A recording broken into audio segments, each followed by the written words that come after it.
మొట్టమొదటిగా act TV యాజమాన్యానికి, act TV staff అందరికీ, అలాగే యాక్ట్ టీవీ ప్రేక్షకులందరికీ కూడా ప్రభువైన యేసుక్రీస్తు నామములో శుభములు, హృదయపూర్వక వందనాలు తెలియజేస్తూ ఉన్నాను.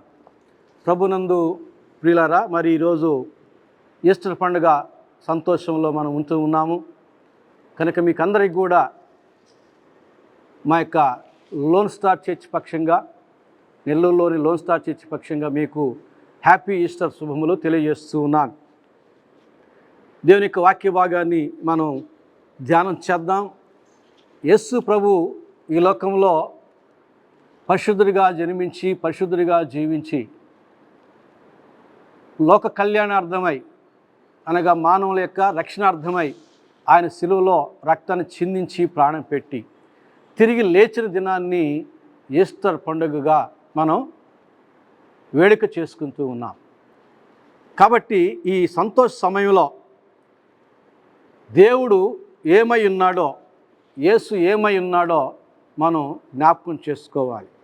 ఆ రీతిగా మనం ఆలోచన చేస్తే యేసు ప్రభు దేవుని కుమారుడై ఉన్నాడు, లేక దేవుడై ఉన్నాడని చెప్పాలి.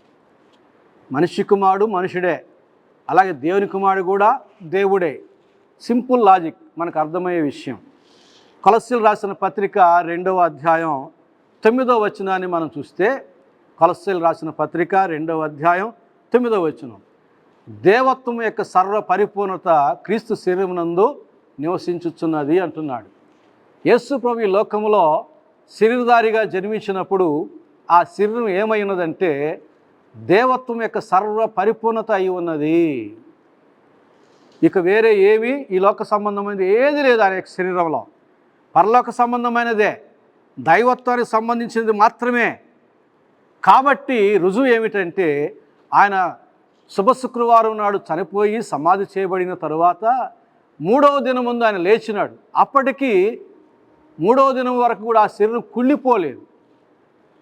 మామూలుగా ఈ లోకంలో పుట్టిన ఏ పక్షి, ఏ జంతువు, ఏ జలచరము, ఏ మనిషి చనిపోయినా మట్టికి మట్టి అయిపోతారు. మనకు తెలుసు ఆ విషయం. పూడ్చిపెట్టినా పూడ్చిపెట్టకపోయినా మట్టిలో కలిసిపోతాయి ప్రతి ఒక్క దేహం కూడా. కానీ యేసు ప్రభు యొక్క దేహం సమాధి చేసినా కూడా కుళ్ళిపోలేదు, మన శరీరంలాగా మార్పు చెందలేదు, నశించిపోలేదు. కారణం ఏమిటంటే ఆ శరీరం ఈ లోక సంబంధమైనది కాదు, మానవ సంబంధమైనది ఏమాత్రము కాదు, అది పరలోక సంబంధమైనది కనుక ఆ శరీరము దైవత్వం యొక్క సర్వ పరిపూర్ణత నిండి ఉన్నది కనుక అది సమాధి చేయబడినప్పటికి కూడా ఆయన కుళ్ళిపోలేదు. అందుకని యోహాను సువార్త 17వ అధ్యాయం 16వ వచనంలో నేను పరలోక సంబంధిని అన్నాడు యేసు ప్రభు స్వయంగా. ఈ లోక సంబంధి కాదు ఆయన, పరలోకం నుండి దిగి వచ్చినవాడు కనుక ఆయన పరలోక సంబంధి.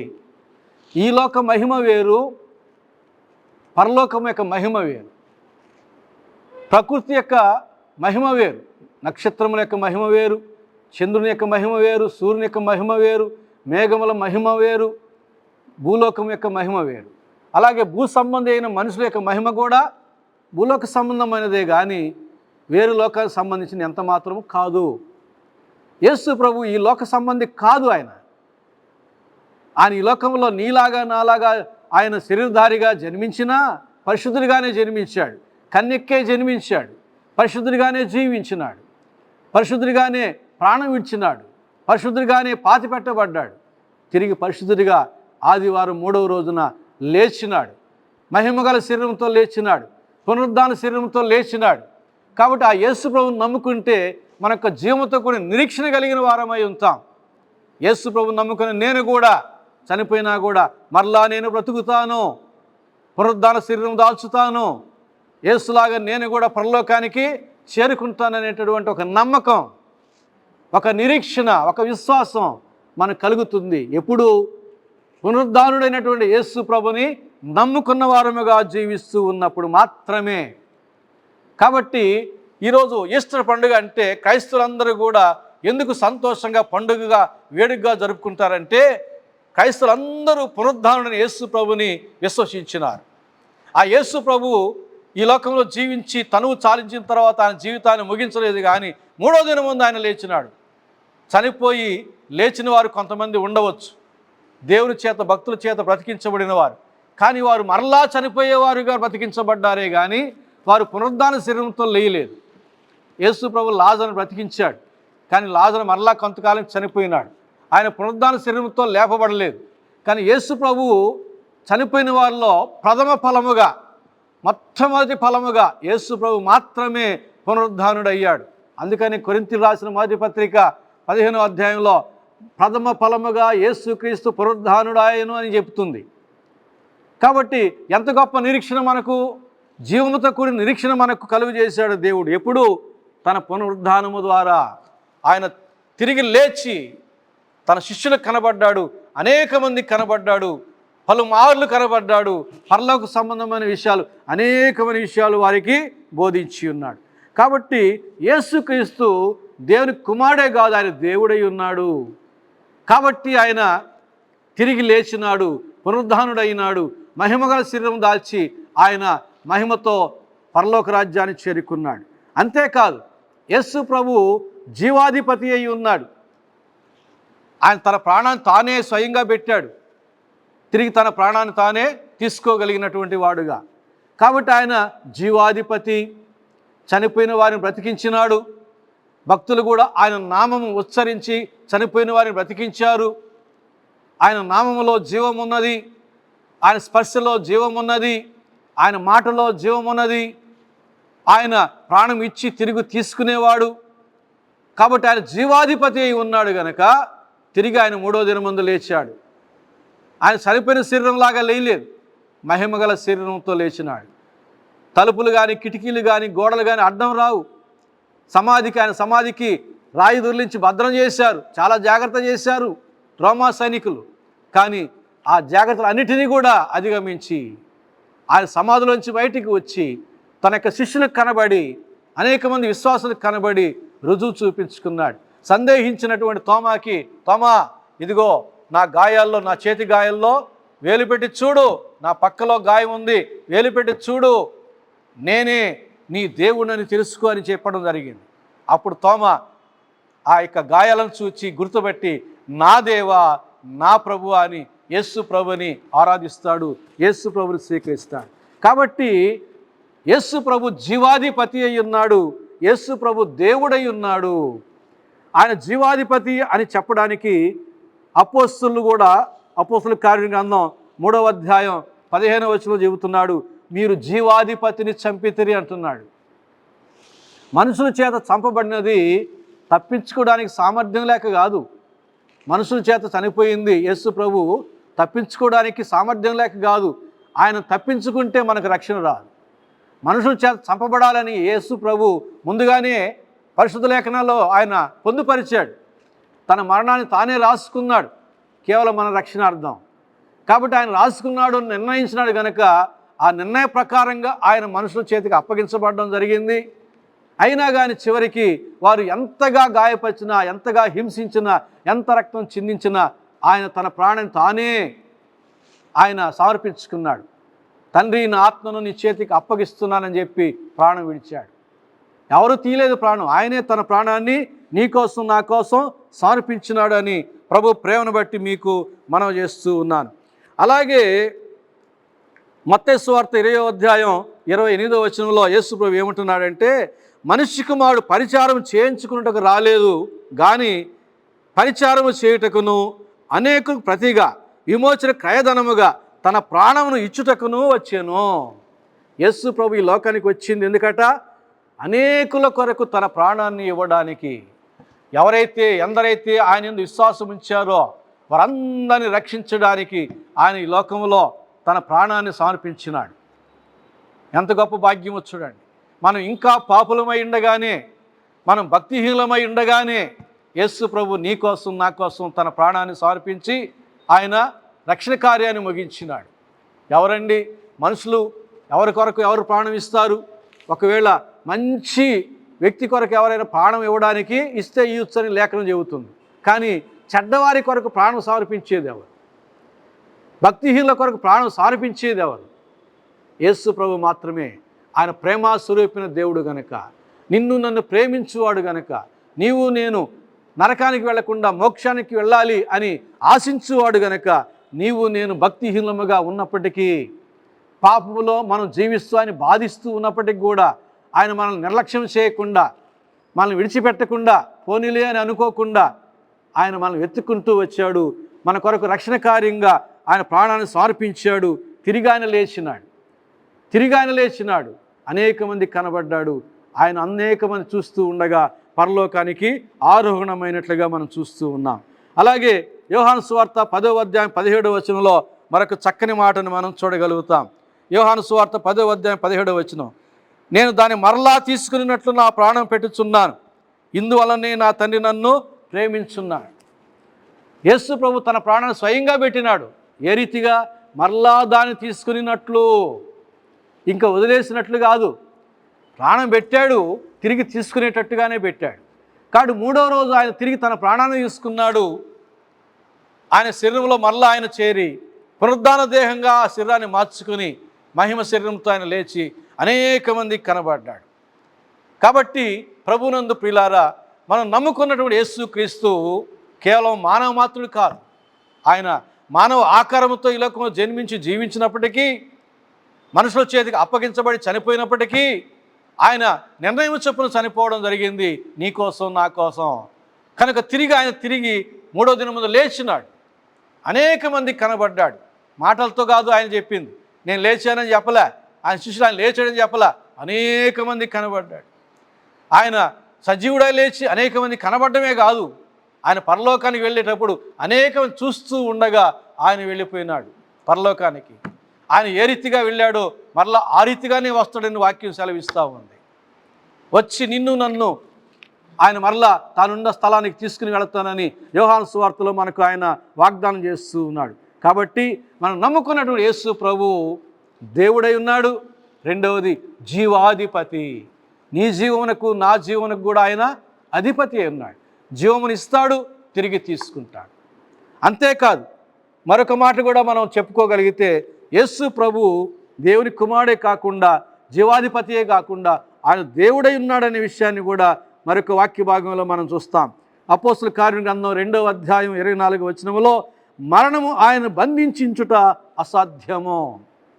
మనిషినైతే మరణం బంధిస్తుంది, కానీ దేవుడినైతే మరణం ఎట్లా బంధిస్తుంది? బంధించలేదు. ఎందుకని? ఆయన దేవుడై ఉన్నాడు, ఆయన సృష్టికర్త అయి ఉన్నాడు, అనేక మందికి జీవమునిచ్చేవాడై ఉన్నాడు. కాబట్టి యేసు ప్రభుని మరణం బంధించలేదు కనుక 3వ దినం ముందు ఆయన లేచినాడు. తన ప్రాణాన్ని తిరిగి ఆయన తీసుకున్నాడు. ఆయన లేచి అనేక మందికి రుజువుగా కనబడ్డాడు. ఇంతకీ యేసు ప్రభు దేవుడా అనేటటువంటి సందేహం వెలిబుచ్చేవారు చాలామంది ఉన్నారు. అయితే మనం ఒక్కసారి ఒక ప్రశ్న వేసుకుందాం. బైబిల్ ప్రకారంగా సృష్టికర్తలు ఎంతమంది అని మనం ప్రశ్న వేసుకుంటే ఏం జవాబు చెబుతాము? ఒక్కడే అంటాం.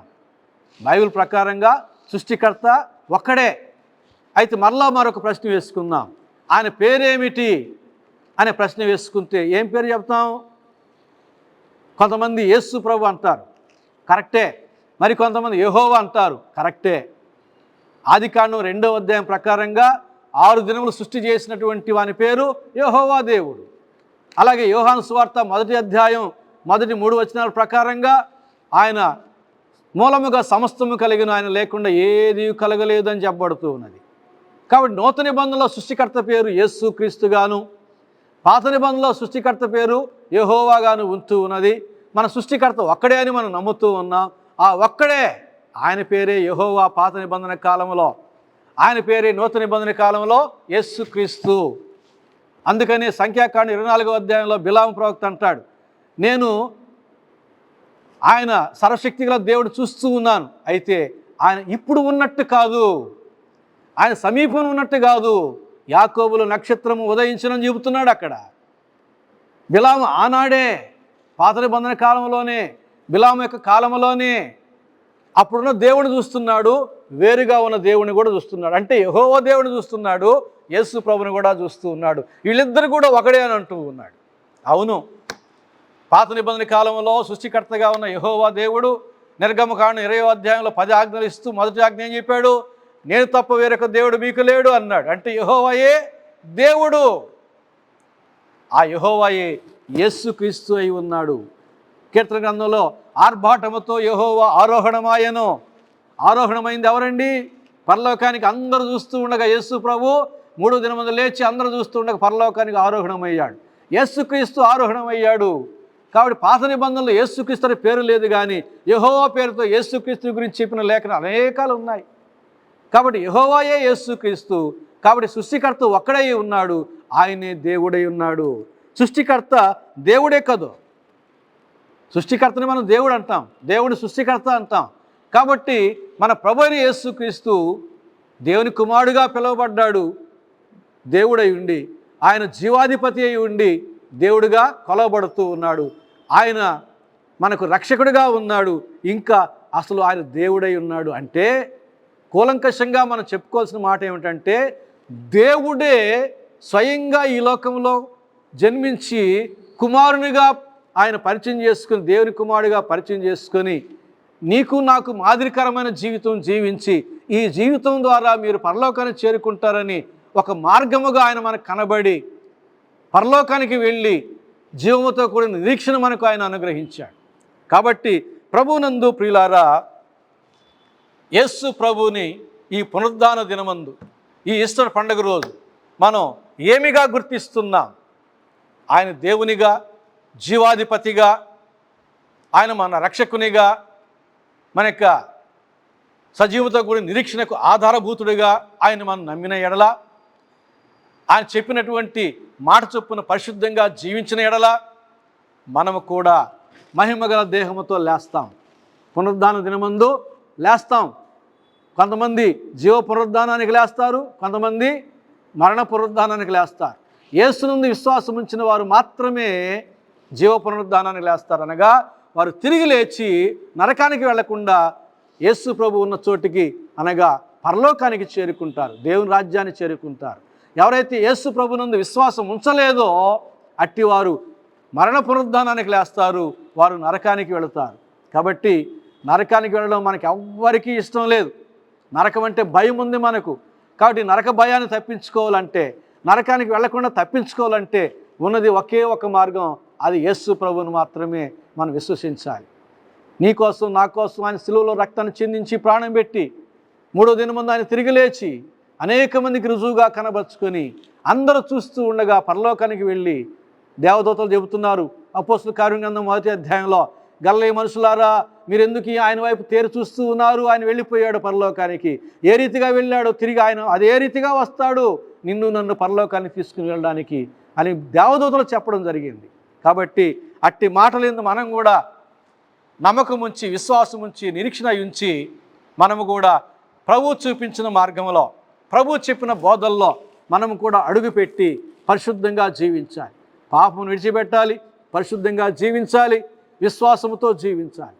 నా ప్రభువు సజీవుడు, ఆయన్ని మరణము బంధించలేదు, ఎందుకంటే ఆయన దేవుడై ఉన్నాడు.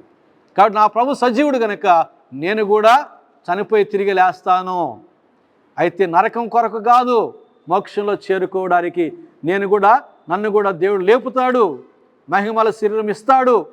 నేను మహిమగల శరీరంతో యేసు ప్రభు సన్నిధిలో ఆయనతో కూడా యుగయుగంలో ఆయన రాజ్యంలో సంతోషిస్తాను అనేటటువంటి నమ్మకముతో ఆ రీతిగా గురి పెట్టుకుని జీవించాలి. ఏదో బాప్తిజం చేసుకున్నాను అయిపోయింది, చర్చికి వెళుతున్నాను అయిపోయిందని కాదు, కానీ యేసు ప్రభు చనిపోయేంత వరకు ఏ రీతిగా పరిశుద్ధంగా జీవించి తండ్రికి అయిన దేవునికి లోబడి జీవించాడు, ఆ రీతిగా మనము కూడా యేసు ప్రభులాగా పరిశుద్ధంగా జీవించి దేవునికి విధేయులమై జీవించి చివరి వరకు ఆ రీతిగా జీవించగలిగితే తప్పకుండా మనము కూడా తిరిగి లేస్తాం, మహిమగల శరీరంతో లేస్తాం, ప్రభువుని మనం చేరుకుంటాం. ప్రార్థన చేసుకుందాం. పరిశుద్ధ తండ్రి, మీ పరిశుద్ధ ప్రేమను బట్టి మీ పాదసన్ని సమీపిస్తూ ఉన్నాను. ప్రభువా, మీ వద్దకు వచ్చు అని ఎంత మాత్రం త్రోసివేయనన్నారు. ఎంత పాపినైనా క్షమించి సిద్ధ మనసు కలిగిన దేవుడు అని సెలవిచ్చారు. కనుక నా ప్రభువా, ఈ సమయంలో అట్టి మీ మాటలను బట్టి మేము నా తండ్రి మీ యొక్క పాదసన్ని సమీపిస్తూ ఉండగా వినిన వాక్య భాగాన్ని నా తండ్రి ప్రతి ఒక్క హృదయంలో భద్రపరచండి. ప్రతి ఒక్కరి జీవితంలో 30 60 100 ఫలింప చేయని ప్రార్థన చేస్తూ ఉన్నాం. నాయకుల ప్రభువా, నీ యందు విశ్వాసం ఉంచి జీవించడం మాత్రమే కాదు, తుది వరకు చివరి వరకు కూడా నీ యందు విశ్వాసంలోనే మేము నా తండ్రి కొనసాగడానికి సహాయం చేయండి. ఇంకా మా జీవితంలో నీకు ఆయాస్కర విషయాలు ఏవైనా ఉంటే అటు వాటిని తొలగించండి నా ప్రభువా.